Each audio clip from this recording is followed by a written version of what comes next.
All right, everybody, welcome to this district championship game between Capital City and Rockbridge. We're in De La Salle Soccer Field in Jefferson City, Missouri. I'm Michael Emami. Alongside of me is my partner, Connor McCann.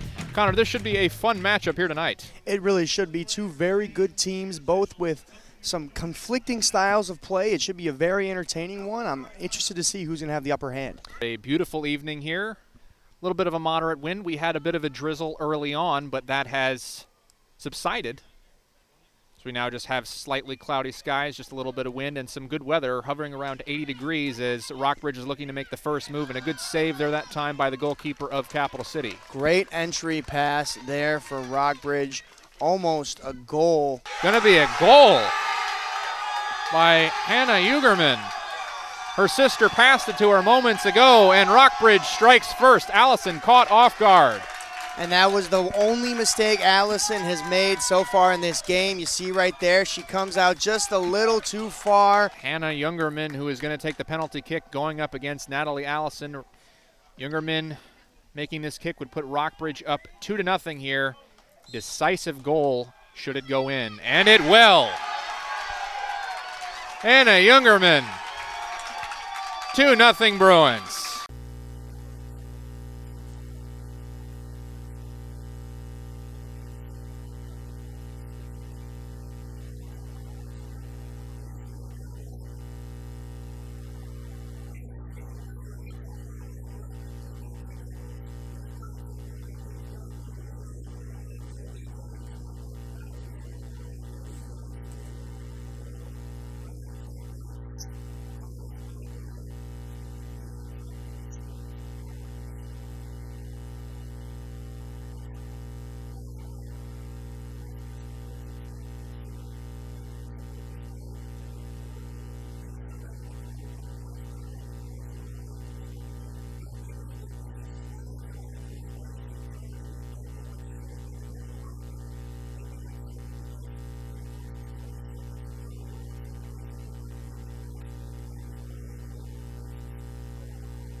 Smith. There's Beckton. The freshman connects. 50-41. Harrison. Full head of steam. Spriggs. Althouse. Whiterich. Back to Harrison. Harrison covered by Lowe. Feeds it over to Althouse. Althouse over to Whiterich to Spriggs. Back to Althouse, the top of the three-point line. Has to drive. 10 on the shot clock. Spriggs. Inside and around. Pass. Feeds it to Harrison. Does not connect. Tried to keep it in bounds. Could not do it. And now here's the Blue Jays with the ball. Landon Harrison takes it up top. Spriggs. Spriggs. Althouse. Althouse inside to the layup. Ricochets off the rim, in and out, rolling around. No good.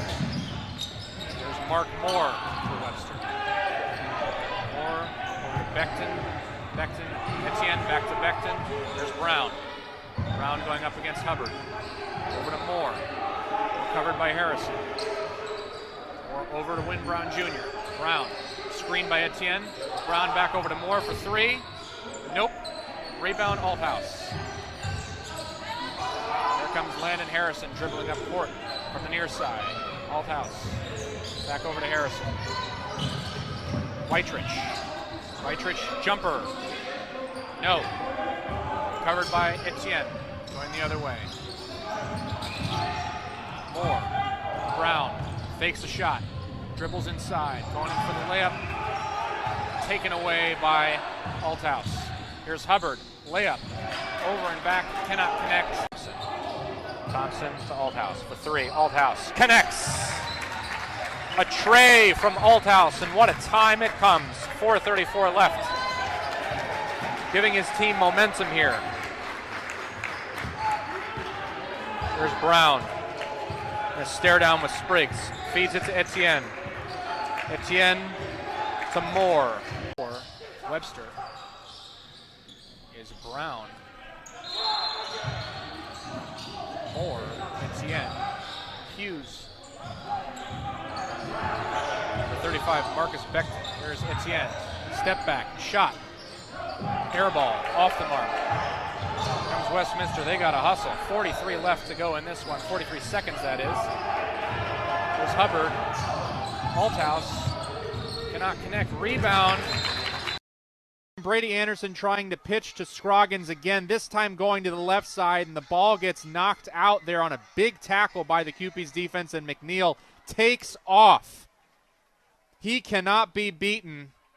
A mile ahead of the next guy that can catch him there that time, and the 5'10" sophomore having a big, big moment on this Cupid's homecoming night. Well, look at this read here by Den. He's going all the way to his wide out here, and a little bit of a battle by the corner there that time. Again, it was Sincere Davis in coverage against Case Newton, and a terrific catch by Newton as he's going to the ground. And James Phillip Richardson, as you love to say in every broadcast, green pastures ahead, and that was a terrific run to the left side. Check this out right here.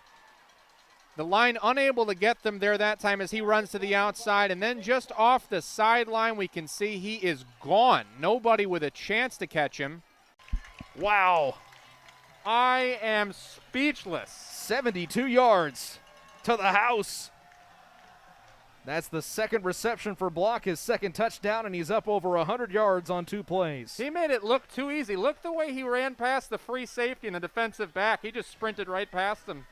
Right there you see it. Not one, but two. First off, phenomenal performance. I was on the call for Connections 22. They were in attendance at the game last night, and you had this one catch. It was 3rd and 29, and it was actually your adjustment on it was great, and then you were able to beat out the free safety and defensive back and run all the way into the end zone.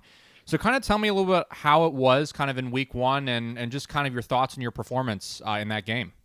For me, going into this week it was really important for me because last year I had to sit out with an injury, so I couldn't play all last year. So I've been in the off season ever since I got cleared, just been working really hard, and to finally get back out there on the field and showcase my talents and my abilities it felt good to me to get back out there and finally be able to play again. And the coaches have prepared me really well, and the trainer's done really well with me with my injury, taking it easy, making sure I'm